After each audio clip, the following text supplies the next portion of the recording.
ननद ने तोड़ा भाभी का घमंड। शैली को अपने पति की कमाई का काफी घमंड था। उसकी ननद कविता, जिसकी शादी एक गरीब परिवार में हुई थी, वो उसे देखना तक पसंद नहीं करती थी। कैसी है भाभी? बच्चों की छुट्टियां थी तो सोचा मायके चली जाऊं रहने। हाँ हाँ, यहाँ गर्मी कटती भी तो अच्छे से होगी ना। एसी की ठंडी हवा, पर कहाँ वो टेबल फैन की गड़गड़ गड़गड़। ननद जैसी भाभी की बात को अनसुना कर देती है। वो अंदर जाती है जहाँ भाई बैठा होता है। आ गई मेरी गुड़िया रानी, बच्चों को लाई कि नहीं? अच्छा सुन, ऊपर वाला कमरा मैंने तेरे लिए रहने को तैयार कर दिया है, एसी भी लगवा दिया है, आराम से रह। बाकी जीजाजी और तेरी सास के क्या हाल है? बहन भाई को सारा हालचाल सुनाकर अपने कमरे में चली जाती है। बहन को कमरे में रुके अभी 2 ही दिन हुए थे कि भाभी शैली आ जाती है। क्या बात है, कमरा तो बहुत ठंडा कर रखा है। पर कविता वो क्या है ना, अब माँ पापा तो तुम्हारे रहे नहीं, और तुम तो जानती ही हो कि भैया भाभी से कहाँ किसी का मायका होता है। समझ रही हो ना? क्या कहती कविता? जहाँ 2 महीने मायके रहने आई थी, वहीं 10 दिन में ससुराल जाने की तैयारी करने लगती है। पड़ोस की सहेली कविता से मिलने आती है। अरे कविता, इस बार सिर्फ तेरे लिए आई हूँ मैं ससुराल से। यार कितनी अच्छी जिंदगी थी ना शादी से पहले। ससुराल की खिटपिट से तो मायका ही अच्छा था।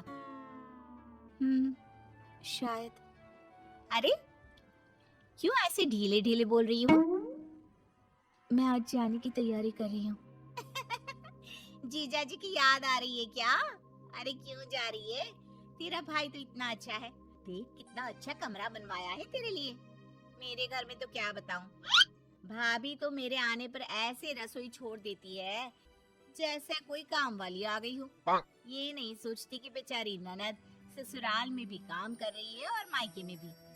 नहीं, मायके में तो थोड़ा आराम मिल जाए, लेकिन ना जी ना। नहीं, मेरे तो भैया भाभी दोनों ही अच्छे हैं। बस घर छोड़कर रहना ठीक नहीं लगता। वहाँ भी मेरी जरूरत है ना। तभी बाहर से भाभी की आवाज आती है। अरे खुद के घर में तो कूलर भी नसीब नहीं है, यहाँ आकर महारानी को एसी चाहिए। बच्चों के नाम पर आ जाती है हर गर्मी में यहाँ खून पीने। अरे धीरे बोलो ना, सुन लेगी। और वैसे भी घर तो उसका भी है ना। है नहीं था, इतना तो पैसा लगाया था इसकी शादी में। अब लड़का निकम्मा निकला तो क्या किया जाए? क्या तेरा पति कुछ नहीं करता? इन लोगों ने तो शादी के वक्त बोला था कि बड़ी धर्मशाला है, दुकान है, पढ़ा लिखा है। क्या हुआ? कविता कुछ नहीं बोलती, वो रोने लगती है। पास में खड़ा होता है कविता का बेटा रिंटू। माँ घर चलो, मैं पापा की बुराई नहीं सुन सकता।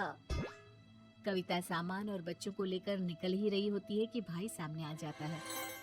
कविता तुझे तो पता है ना, तेरी भाभी का वो मन की बुरी नहीं है सच में। माफ करना भैया, जो गंदी बात वो जुबान से बोल रही है ना, वो मन में तो सोच नहीं रही होंगी। ओए मीना कुमारी, हम लोगों के घर की बात में बीच में पड़ने की जरूरत नहीं है, समझी? ओ मधुबाला, इसी घर में पली बड़ी हूँ मैं। तुम तो कल की आई हुई बहू हो, बहू की तरह रहो। और कविता, मुझे कम ना समझना। अरे 2 मिनट नहीं लगेगी इनकी अकड़ उतारने में। अरे चुप हो जाना, चल मुझे बस स्टैंड तक छोड़ दे। कविता भाई की तरफ देखती है और हाथ में कागज देती है। भैया, ये इनका रिज्यूम है, कहीं कोई नौकरी हो तो। भाभी भाई के हाथ से कागज लेकर वापस कविता के ऊपर फेंक देती है। अरे कोई नौकरी वोकरी नहीं है, हम लोगों का बिजनेस है और किसी को अपने बिजनेस में घुसाने की जरूरत नहीं है, समझे? कविता रोने लगती है और रो रो कर घर से चली जाती है। शैली का बेटा बोल पड़ता है। माँ, बुआ क्यों रो रही थी? रिंटू भैया क्यों चले गए? अरे चुप कर, जा जाकर पढ़ाई कर। बुआ क्यों रो रही थी? बड़ा आया बुआ का भतीजा। देखो शैली, ये तुमने अच्छा नहीं किया। घर की बेटियां घर से रोते हुए जाए, ये ठीक नहीं होता। बेटी? अरे ननद है ननद मेरी, जिनकी बेटी थी वो तो चले गए। खैर, कहते हैं ना, मायका तो मायका ही होता है। किसका छूटा है जो कविता का छूट जाता। भाई, मैं आपके घर इसलिए आई हूँ क्योंकि मुझे रिंटू की पढ़ाई के लिए पैसे चाहिए। 12 तक की तो पढ़ाई मैंने जैसे तैसे करवा दी, लेकिन आगे की पढ़ाई के लिए मुझे पैसों की जरूरत है। आप मदद करेंगे ना? हाँ, क्यों नहीं। कहाँ हुआ है इसका एडमिशन? अब IIM में हुआ है मामा। वाह भैया, आपने कैसे निकाल लिया कैट का एग्जाम? सुना बहुत मुश्किल होता है। नहीं नहीं, ऐसा कुछ नहीं है, बस दिल लगा कर पढ़ाई करो, कुछ मुश्किल नहीं है। तू निश्चिंत होकर घर जा। इसके कॉलेज की डिटेल और अकाउंट नंबर शेयर कर, मैं पैसे डाल दूंगा। मामा, कोर्स पूरा होते ही जैसे ही नौकरी लगेगी, मैं वादा करता हूँ सबसे पहले आपके पैसे वापस करूंगा। ठीक है बेटा, वैसे भी तेरा मामा किसी काम का नहीं रहा तुम लोगों के लिए। अब तो कुछ करने का मौका मिला है। उन लोगों के जाने के बाद क्या क्या करने आए थे ये लोग? और ये कैसा पैसा मांग रही थी? हाँ, अरे माँ, रिंटू भैया ने IIM में दाखिला ले लिया है, समझ रही हो? वहाँ से पढ़कर निकलने वाला हर लड़का लाखों का होता है। तब तो पैसा देने की बिल्कुल जरूरत नहीं है, समझे? मैं नहीं चाहती कि कल को वो हम लोगों के बेटे से ज्यादा पढ़ा लिखा बने। मामा क्या करता, बीवी की बात मान लेता है और बहन को बहाने से मना कर देता है। लेकिन कहते हैं ना, इरादे नेक हो तो भगवान भी मदद करता है। रिंटू पढ़ लिख कर अच्छी नौकरी करने लगता है कि एक दिन शैली कविता के घर आती। कविता, पता है ना, तेरे भतीजे की कोई नौकरी नहीं है, बिजनेस भी तेरे भाई का अच्छा नहीं चल रहा। तू जरा रिंटू को बोलकर उसकी नौकरी की बात कर लेना।